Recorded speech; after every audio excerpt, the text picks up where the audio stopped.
Bismillahirrahmanirrahim. Assalamualaikum warahmatullahi wabarakatuh. Nama saya Muhammad Mujahid Anwar bin Nizaruddin, bernombor metrik di 2022105290. Dan pada hari ini saya ingin berkongsi tentang tajuk penulisan saya, iaitu analisis implikasi dakwah di media sosial. Okey, sebelum itu kita kena tahu dulu apakah itu maksud dakwah dan apakah itu maksud media sosial. Seperti yang kita tahu, dakwah itu adalah definisi sebagai seruan ataupun mengajak dan membimbing manusia ke arah mengenali, memahami dan mengamalkan ajaran Islam yang bersandarkan kepada dua perkara, iaitu Al-Quran dan juga As-Sunnah. Dan yang kedua, kita lihat apakah itu maksud media sosial. Media sosial ini adalah sebuah platform yang seperti kita tahu, seperti TikTok, YouTube, Instagram, yang memudahkan kemudahan kehidupan seharian manusia pada zaman kini. Sehubungan dengan itu, media sosial ini amatlah penting kerana dakwah dalam media sosial merujuk kepada usaha menyampaikan ajaran Islam seperti platform yang telah saya sebutkan tadi. Dan dalam era teknologi ini, media sosial menjadi alat yang sangat penting kerana ianya mampu menyebarkan mesej dakwah bukan sahaja di sebuah kawasan, namun ianya juga mampu untuk melangkaui jangka tempat yang lebih luas. Melalui media sosial, pendakwah boleh berkongsi video pendek, artikel ataupun infografik dan juga siaran langsung mereka, yang menyebabkan mereka ini dekat antara pendakwah dan juga masyarakat itu sendiri. Dan ini menjadikan proses penyampaian itu lebih dinamik, lebih efektif, berkesan dan juga mudah difahami oleh masyarakat. Namun begitu, pendakwah juga perlu bijak dalam menyampaikan mesej supaya tidak menyinggung sensitiviti sama ada melibatkan kaum ataupun agama yang lain, dan memastikan kandungan yang dikongsi itu adalah sahih dan berlandaskan syariat Islam. Dan video seterusnya akan diterangkan lebih terperinci, iaitu implikasi ataupun analisis dalam dakwah di media sosial oleh rakan-rakan saya selepas ini. Sekian, terima kasih. Assalamualaikum warahmatullahi wabarakatuh. Saya Muhammad Ibahikal bin Ibrahim di 2022105301. Okey, saya akan membentangkan bahagian saya, iaitu kesan positif berdakwah di media sosial dan cabaran dan implikasi negatif berdakwah di media sosial. Okey, kita pergi kepada isi yang pertama saya, iaitu kesan positif dakwah di media sosial. Poin yang pertama saya adalah penyebaran ilmu yang luas dan cepat. Ini bermaksud, contohnya saya post satu video dakwah di TikTok dan video saya itu FYP dan viral. Sekaligus satu dunia boleh tengok, tak kisah daripada mana negara, daripada Indon, daripada Vietnam, Singapura, tak kisah di mana-mana negara saja, satu dunia boleh tengok video dakwah kita.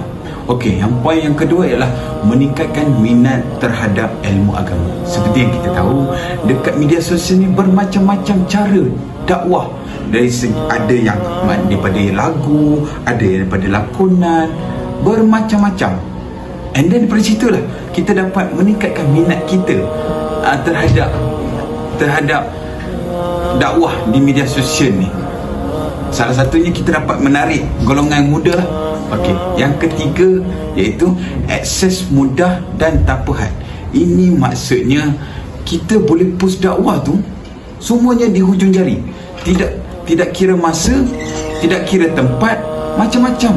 Kita boleh post macam gitu je. Itu yang dimaksudkan dengan akses mudah dan tanpa had. Okey, kita pergi kepada isi saya yang kedua, iaitu cabaran dan implikasi negatif dakwah di media sosial. Okey, poin yang pertama ialah maklumat tidak sahih. Okey, ini bermaksud contohnya seseorang itu ingin berdakwah tapi dia kekurangan ilmu. Dia nak berdakwah ni, dia post satu hadis tu, tapi sebenarnya hadis tu adalah hadis palsu. Dia tidak siasat dulu, dia tidak cari dulu, dia tidak dapatkan maklumat dulu. So apabila tersebarnya hadis tu, and then benda ni akan menjadi satu perkara yang negatif lah kepada orang yang akan melihat apa yang dia post tu. Okey, poin yang kedua ialah kecaman dan fitnah. Okey, ini bermaksud seseorang itu yang berdakwah di media sosial ini senang, mudah untuk dapat kecaman dan fitnah. Contohnya daripada ruangan komen, betul tak? Ini akan orang akan tengok, dia mau bergaduh dalam komen ni. Orang lain akan memandang negatif terhadap agama Islam. Okey, poin yang ketiga ialah penyebaran ajaran sesat.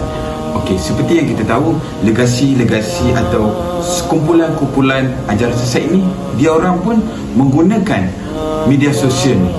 So, dia orang pun akan menyebarkan ideologi dia orang di dalam media sosial. So, orang-orang yang jahil, yang kurang ilmu akan terpengaruh, akan menyimpang disebabkan ideologi dia orang. Assalamualaikum warahmatullahi wabarakatuh. Nama saya Muhammad Luqmanul Hakim bin Muhammadi, berdopometrik di 2022105300. Baiklah, saya akan meneruskan pembentangan daripada kawan-kawan saya, iaitu saya akan meneruskan poin yang seterusnya, iaitu etika dan tanggungjawab pendakwah di media sosial. Untuk etika dan tanggungjawab pendakwah mempunyai 3 aspek yang perlu ditekankan lah. Itu yang pertama, perlunya ada keperluan kepada ilmu dan autoriti agama. Apa yang dimaksudkan dengan keperluan ilmu itu adalah pendakwah itu perlu mempunyai ilmu yang sahih, ilmu yang mempunyai rujukan untuk dikongsikan kepada masyarakat di media sosial lah. Kerana ilmu ini mudah disalah tafsir atau disalah faham jika tak mempunyai rujukan yang benar lah daripada orang yang berilmu. Jadi jika mempunyai ilmu yang disalah faham atau ilmu yang kurang tepat, dia akan menimbulkan masalah kepada masyarakat yang berkongsi atau mendengar perkongsian tersebut. Untuk autoriti beragama adalah, autoriti ini adalah mempunyai kelayakan, pengalaman ataupun mempunyai pengiktirafan daripada institusi atau pihak berkuasa.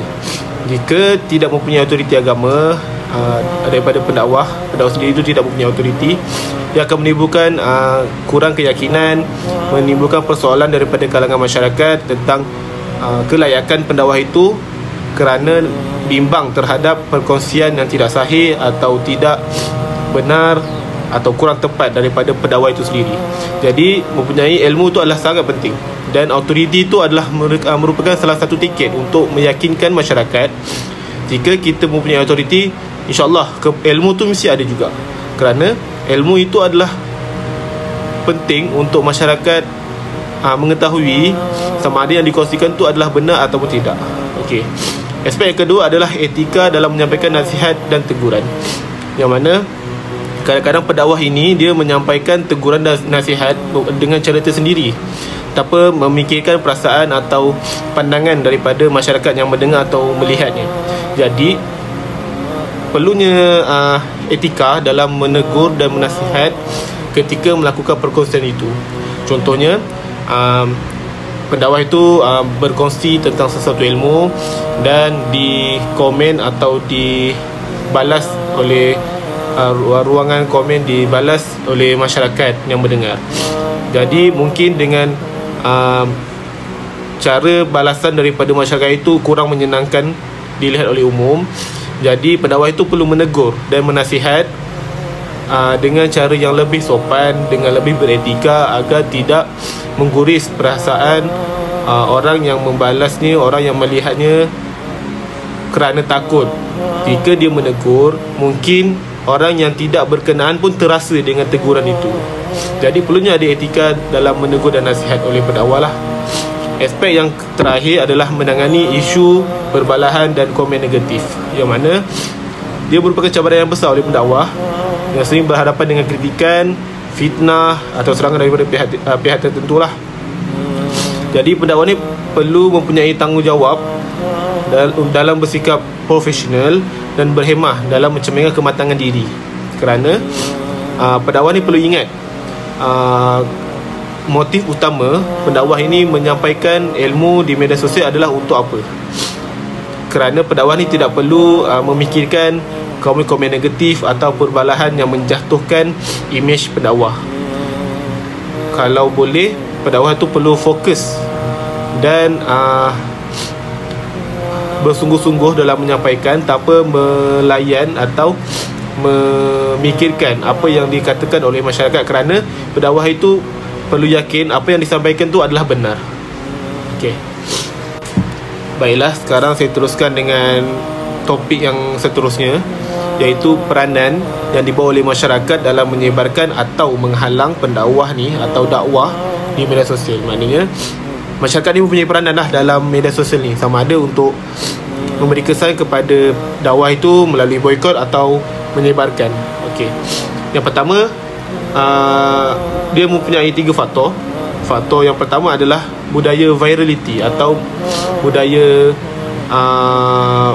atau pengitularan dalam media sosial, yang mana masyarakat ini mempunyai kuasa dalam membuat viral atau tular terhadap perkongsian yang pendakwah itu kongsikan.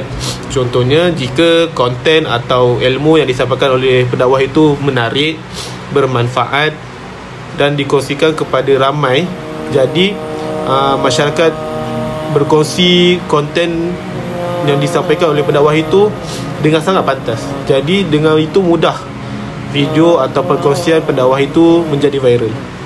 Okey. Seterusnya, faktor kedua adalah tanggungjawab pengguna dalam memilih dan berkongsi kandungan, yang mana masyarakat ini juga berperanan dalam memilih sama ada mereka nak berkongsi kandungan itu atau tidak. Jika perkongsian itu mendapat sambutan, mana banyaklah perkongsian oleh pendakwah itu dilihat oleh masyarakat. Jika konten yang disampaikan kurang menarik atau kurang faham, mungkin perkongsian itu tidak ramailah dikongsi dan setengah orang je melihatnya. Okey, faktor yang ketiga adalah adanya kesan sokongan atau boikot masyarakat terhadap pendakwah. Apa yang dikatakan boikot ini adalah bukannya boikot kerana tidak suka. Mungkin cara pendakwah itu melakukan konten mungkin kurang menarik. Kurang menarik ini maksudnya tidak mencerminkanlah seorang pendakwah. Jadi masyarakat ini mempunyai kuasa lah dalam memboikot atau menyokong kandungan yang disampaikan oleh pendakwah. Untuk dari segi sokongan, kerana sokongan ini masyarakat boleh lakukan atas sebab pendakwah ini mencerminkan seorang pendakwah yang baik, kematangan diri yang baik, dan masyarakat senang dan suka melihat kandungan yang disampaikan. Jadi dari situ masyarakat dengan mudah ada senang hati untuk menyokong kepribadian atau menyokong kerja-kerja pendakwah ini di media sosial. Jadi dari sini dia mengatakan bahawa pendakwah itu sendiri perlu menunjukkan satu sisi kebaikan, satu sisi kepribadian yang baik, agar setiap apa yang dilakukan disokong oleh masyarakat. Jadi jika diboikot, mungkin pendakwah ini perlu muhasabah diri balik, apa yang dia perlu betulkan lagi agar setiap apa yang dilakukan menjadi asbab mereka mendapat pahala atas pengungsian yang dilakukan. Itu saja dari saya. Assalamualaikum warahmatullahi wabarakatuh. Assalamualaikum warahmatullahi wabarakatuh. Nama saya Nur Muhammad bin Abdul Qadir Jilani, bernomor metrik D20222105246. Jadi untuk bahagian saya adalah kajian kes ataupun analisis kandungan, analisis akaun pendakwah yang terkenal di media sosial. Sebagai contoh adalah Ustaz Wadi Anwar yang menekankan strategi upload video-video pendek untuk menarik perhatian masyarakat ataupun memudahkan penyampaian tersebut sampai kepada masyarakat. Seterusnya, contoh saya boleh bagi adalah Ustaz Abi Liu. Dia menekankan strategi dia menyampaikan kepada golongan-golongan yang terpinggir, menarik golongan-golongan yang baru masuk Islam, non-Muslim.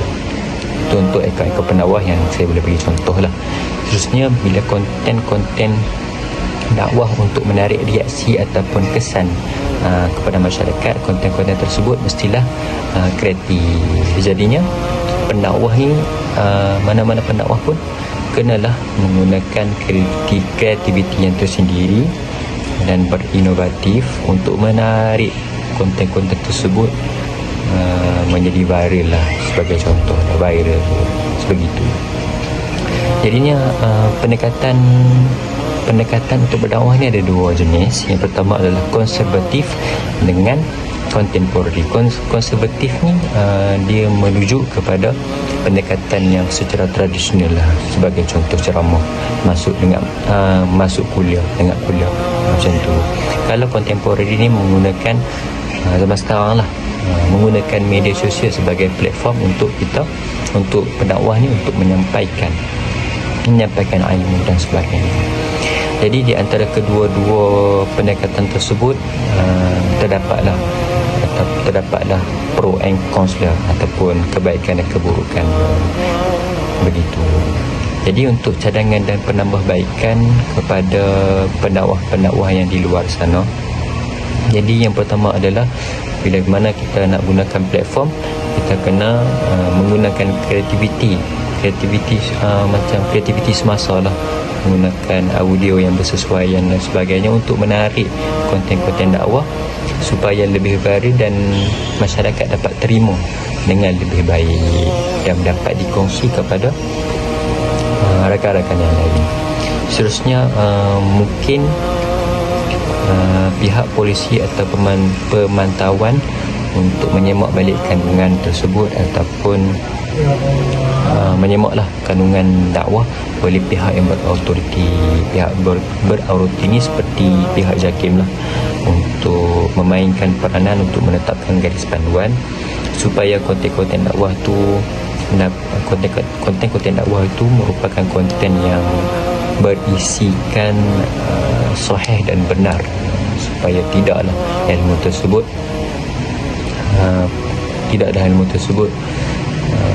digunakan oleh masyarakat.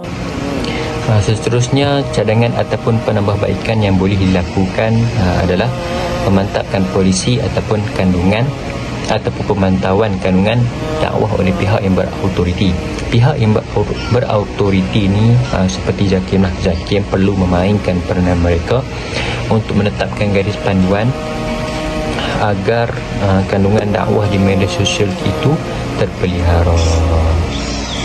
Itu sahaja daripada saya. Sekian, terima kasih. Jadi itu sahaja pembentangan daripada kumpulan kami mengenai tajuk analisis implikasi dakwah di media sosial. Jadi apa yang baik itu datang daripada Allah, apa yang buruk itu datang daripada kami sendiri. Hakikatnya qul min indillah. Sekian, terima kasih.